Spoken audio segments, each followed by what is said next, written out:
அண்மை செய்தியை பார்த்து வருகிறோம். சென்னை எழும்பூரில் சாலை மறியலில் ஈடுபட்ட பகுதி நேர ஆசிரியர்கள் குண்டுக்கட்டாக கைது செய்யப்பட்டிருக்கிறார்கள். கூடுதல் விவரங்களோடு இணைகிறார் எமது செய்தியாளர் லதா. லதா, வணக்கம். விரிவான விவரங்களை வழங்கலாம். வணக்கம்.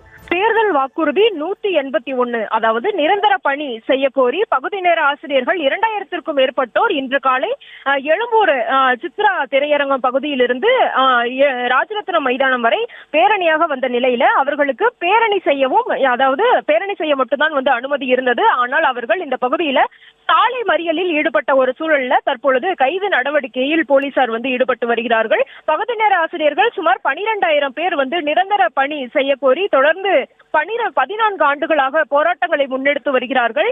தேர்தல் வாக்குறுதியிலும் கூட, அதாவது 2021 தேர்தல் வாக்குறுதியிலும் கூட இவர்களினுடைய இந்த கோரிக்கை என்பது நிறைவேற்றப்படும் என்று கூறி 181வது வாக்குறுதியாக அறிவிக்கப்பட்டிருந்த சூழல்ல அந்த வாக்குறுதியை நிறைவேற்ற வேண்டும் என்று வலியுறுத்தி இன்று 12வது நாளாக தொடர் போராட்டங்களை முன்னெடுத்து வருகிறார்கள். பல்வேறு இடங்களில் முற்றுகை போராட்டம், டிபிஐ வளாக முற்றுகை போராட்டம், தொடர் போராட்டங்கள் எல்லாம் முன்னெடுத்து வர சூழல்ல இன்றைய தினம் அந்த பேரணி என்பது நடைபெற்றது. அதற்கு பிறகு சாலை மறியலில் அவர்கள் ஈடுபட்டார்கள். சாலை மறியலில் ஈடுபடும் பொழுது போலீசார் அவர்களோடு பேச்சுவார்த்தையில் நடத்தினார்கள். இங்கே இருந்து கலைந்து செல்லுங்கள் என்று பேச்சுவார்த்தை நடத்தினார்கள். ஆனால் அதற்கு உடன்படாத பகுதி நேர ஆசிரியர்கள் சாலை மறியலில் உட்கார்ந்து அங்கேயே முழக்கங்களையும் கோஷங்களையும் எழுப்பிய ஒரு சூழல் இருந்தது. இதனால் பகுதி நேர ஆசிரியர்கள் ஏராளமானோர் குண்டுக்கட்டாக கைது செய்யக்கூடிய ஒரு நிலை என்பது ஏற்பட்டு இருக்கிறது. பேருந்துகளில் குண்டுக்கட்டாக போலீசார் அவர்களை இழுத்து சென்று கைது செய்யக்கூடிய நடவடிக்கையில் ஈடுபட்டு வருகிறார்கள். அப்பொழுது பெண் காவலர் ஒருவர் ஒரு பெண் பகுதி ஆசிரியரை லேசாக அடித்த ஒரு நிலையில அவர்களோடும் அந்த பகுதி நேர ஆசிரியர்கள் வாக்குவாதம் செய்து ஒரு சூழலும் கூட காணப்பட்டது. முக்கியமா பார்த்தோம்னா இந்த மாதிரி 12,000க்கும் மேற்பட்ட ஆசிரியர்கள் இந்த மாதிரியான ஒரு சூழலில் இருக்கிறோம். நாங்கள் ஏற்கனவே வறுமையில் இருக்கிறோம், எங்களுக்கு ஊதிய உயர்வும் வழங்கவில்லை, எல்லா அடிப்படை அந்த பொருட்கள் அந்த விலைவாசி உயர்வு என்பது இருக்கக்கூடிய சூழல்ல எங்களுக்கு அதற்கேற்ற சம்பளம் கூட கிடையாது.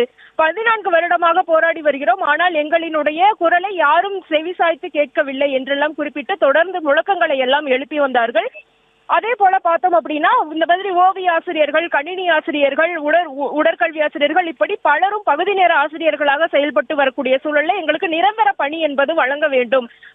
நாங்கள் சொல்லாததை எல்லாம் கேட்கவில்லை, நீங்கள் தேர்தல் வாக்குறுதியில் அறிவித்த ஒன்றை தான் நாங்கள் கேட்கிறோம், அதை தானே நிறைவேற்ற சொல்லி கேட்கிறோம். 4 ஆண்டுகளாகியும் இப்பொழுது வரை அந்த வாக்குறுதியை நீங்கள் நிறைவேற்றவில்லை என்றெல்லாம் குறிப்பிட்டு அவர்கள் தொடர்ந்து அந்த போராட்டங்களை முன்னெடுத்து வரக்கூடிய நிலையில தற்பொழுது சாலைகளில் அமர்ந்து போராட்டம் நடத்திய ஒரு சூழல் இருந்தது. அதனால் சாலைகளில் அமர்ந்து போராட்டம் நடத்த அனுமதி என்பது கிடையாது. அதனால் போலீசார் அந்த குண்டுக்கட்டாக பகுதி நேர ஆசிரியர்களை கைது செய்யக்கூடிய நடவடிக்கையில் ஈடுபட்டு வருகிறார்கள். வலுக்கட்டாயமாக அவர்களை சாலைகளில் தரத்தரவென்று இழுத்து சென்று ஒவ்வொரு ஏற்றி செல்லக்கூடிய ஒரு சூழல் இருக்குது. தற்பொழுது வரை சுமார் 500 பகுதி நேர ஆசிரியர்கள் கைது செய்யப்பட்டு இருக்கிறார்கள். இன்னும் தொடர்ந்து அந்த கைது நடவடிக்கை என்பது நீண்டு கொண்டே இருக்கிறது. விவரங்களை வழங்கியமைக்கு நன்றி லதா.